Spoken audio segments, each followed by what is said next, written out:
important information.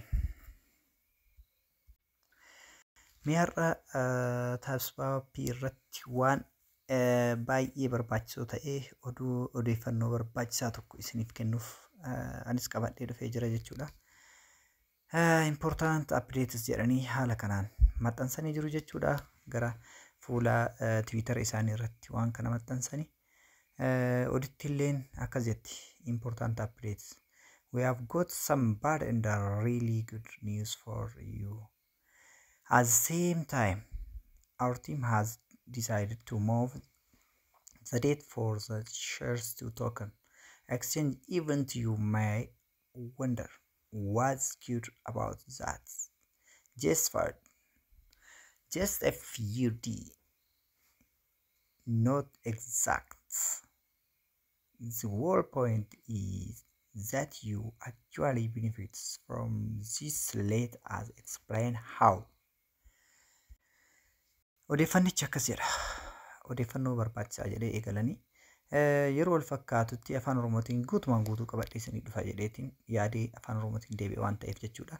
Yeroo wal fakkaatutti oduu gadhee fi dhuguma gammachiisaa isiniif qabannee jirra jedha. Gareen keenya guyyaa taatee jijjiirraa aksiyoonaa tokko jijjiiruuf murteessee jira. Tarii maaltu gaarii ta'a jettanii yaaddu? Ta'a.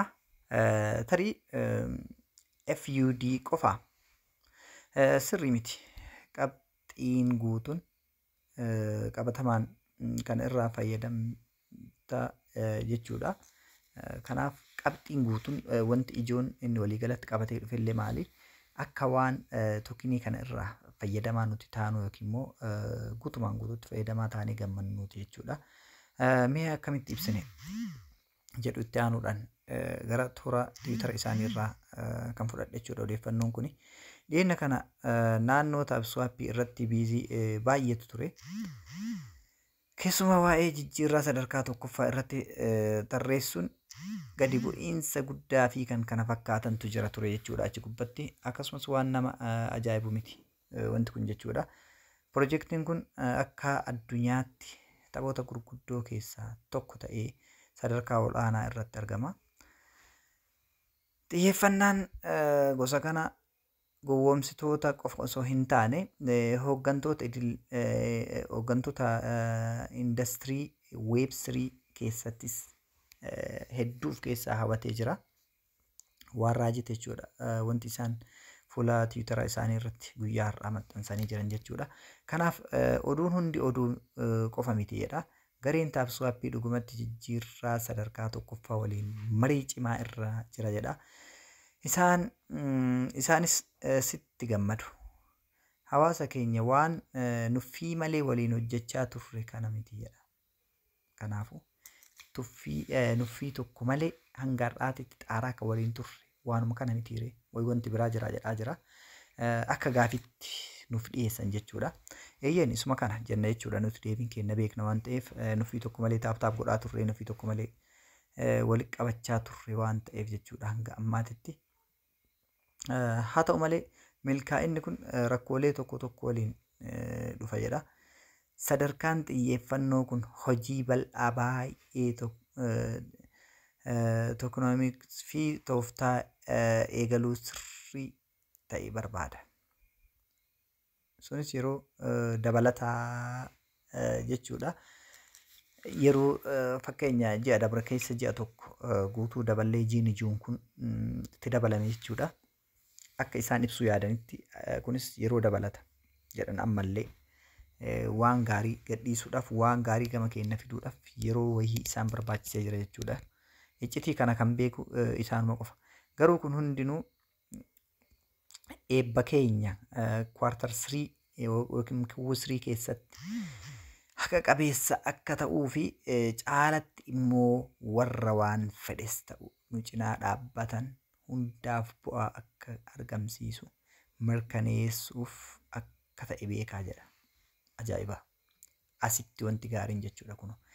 Nama isaan cinaa dhaabbatee wanti kun akka galma ga'uuf taaptaabiin haa ta'u waan garaagaraatiin sheer gochuun Twitter isaanii dhaqnee duwiit gochuudhaan riitiit gochuudhaan odeeffannoo garaagaraa kennuudhaan odeeffannoo achirra jiru fuunee sheer godhuudhaan wanta garaagaraa raawwachuu kennan isaan cinaa warra dhaabbate kanaaf bu'aa akka argamsiisu akka ta'e beekaa jedha. Kana beekuu qabna nuti. Kanaafuu akkuma argitan jijjiirama kana ilaalchisee sababoonni itti gammaddan baay'eedha jedha. Jijjiirama yookiin immoo wanti kun laawunchi ta'ee gabaarra ooleetiin jijjiirama arguudhaaf wanti nuti itti gammannu hedduudha. Kana qofaa miti. Akkasumas yeroo dhiyootti waa'ee egeree keenyaa sirriitti beekuu dandeenya jechuudha. Waa'ee egereen isaanii maal akka ta'e tokiniin kun dhugumatti taabswaappiin kun akkuma nuti yaadne san milkoofnee isaanillee egereen isaanii galma ga'ee gammachuu argatu laata waan jedhu san yeroo dhiyootti kan argannu ta'a jechuudha. Kan arginu ta'a walta'iinsa sadarkaa tokkoffaa fi kufaatii mataa isaa oduu kana caalu isiniif kennina jedha. Milkaa'ina cinatti rakkoolee isa mudatan akkuma san kufaatilee isa mudatan yookiin immoo bu'aa bahii ceehumsa keessa dabarru hunda isaa kan waliin ilaallu ta'a jedha jechuudha. Asitti waa'ee taabswaappiti kan sirriitti dubbataa jirru. Akkuma san maal jedhan xumura irratti deeggarsa keessaniif dhuguma iddoo guddaa kennina jedha. Galatoomaa nuun jedhaa jiru jechuudha warri taabswaappii. Isinis galatoomaa jennaani. Akkasumas yaada keessan dhugaadhaan dhageeffanna. Ammallee itti deebi'anii wanni isin nuu kennitan utubaa lafee dugdaa keenya wirtuu lafee dugdaa keenyaa jedhu kuno. Kanaaf yaada X irratti qooduu hin dagatinaa. X jechuun Tiwiitara. Yaada Tiwiitara irratti nuuf qooduu hin dagatinaa jedhaa jiru jechuudha. Yaada keessan feena jedhaa jiranii waliin taanee sadarkaa ol aanaa fi ol aanaa irra ga'uu itti fufnaa jedhu xumurarratti. Sadarkaa isin barbaaddan san sadarkaa ol aanaa san waliin taanee ni geenya. Waliin taanee maal taane jedhanii we really value your support and we trust listening to your feedback. So don't forget to share it in the comments on Twitter or X. Together we'll keep reaching higher and higher level. Thank you jennaan. Kanaaf wanti goonu taabswaappii keenya sirriitti cimnee haa dalaynu. Walitti haa qaqqabannu. Waan walitti qaqqabanne immoo taap godhuudhaan haa sassaabbannu. Waan sassaabannee walitti qabannee keenya immoo tuyyuu kallattimaan jechuudha. Kallattimaan walitti qabannee waan tuulanne san gatii gaariitti akka nuu bahuuf bakka gaariitti finnee akka gurgurannuuf wanta inni irratti gadhiisu OKX jedhee ture. OKX irratti illee yoo ta'e akkuma san immoo Bybit irratti illee jedhamee ture. Bybit irratti illee yoo ta'e Bybit akkaawuntii keenya bannee sirnaan qabannee Bybit keenya kunuunfannee kennee itti qophoofnee eeguu qabna jechuudha. Bybit keenya banannee jechuudha. Haaluma saniin immoo wanta guyyaa guyyaadhaan guddisuu qabnu enerjii keenyas taabii keenyallee boonasiiwwan asii fudhannu guyyaa guyyaadhaan fudhachuu. Warri maashina bituu akkuma san iddoo taaskii kana dhufnee fakkeenya taaksiin amma kenname sinimaa kana keessatti miiliyoona 1 jechuudha kooyinni. Isiin jalqabaa kooyina 200,000 isii tana jechuudha. Koodiin isii ammallee na yaadadhaa 73 duwwaa 2 ta'a jechuudha dhumni isaa. Kan itti aanu lakkoofsa 5 koodiin isaa. Kan kanaa mootuyyuu 548 koodiin isaa kana fakkaata jechuudha. Tiippiin addaa kan isinii kenne illee isii tana jechuudha. Xumura viidiyoo kana irratti tiippii jabduun isinii kenne kana. Taabswaappii keenya namootaan haa affeerruu. Namootaan isin jala jiran immoo dadammaqsa asirnaan dalagatanii. Namoonni isin jalatti dalagaa jiran yoo isaan dalagan komishiina indaarektii isin irraa argattu. Namootaan komishiina indaarektii isin irraa argattan san immootu jajjabeessaa gaafa wanti kulliis ta'ee gatii gaariidhaan bahe komishiina isaan irraa argattan kana boonasii isaan irraa argattan kana maal gootu jechuudha. Yoo barbaaddan giveaway gootaniitiin isaanumaan deebistanii badhaastu. Ufuma kennaa wal guddifna, ufuma kennaa wal badhaafna, ufuma kennaa galma wal geessina jechuudha. Sirriitti dalagaa namoonni hedduun immoo jooyin godhanii akkatti zeeroo taa'us jira. Kan immoo jooyin godhee sirriitti dalagus jira. Kan jooyin godheetiin oovarii dalagus jira. kanneen immoo jooyin godhanii hanga ta'e wayii dalagan jiru.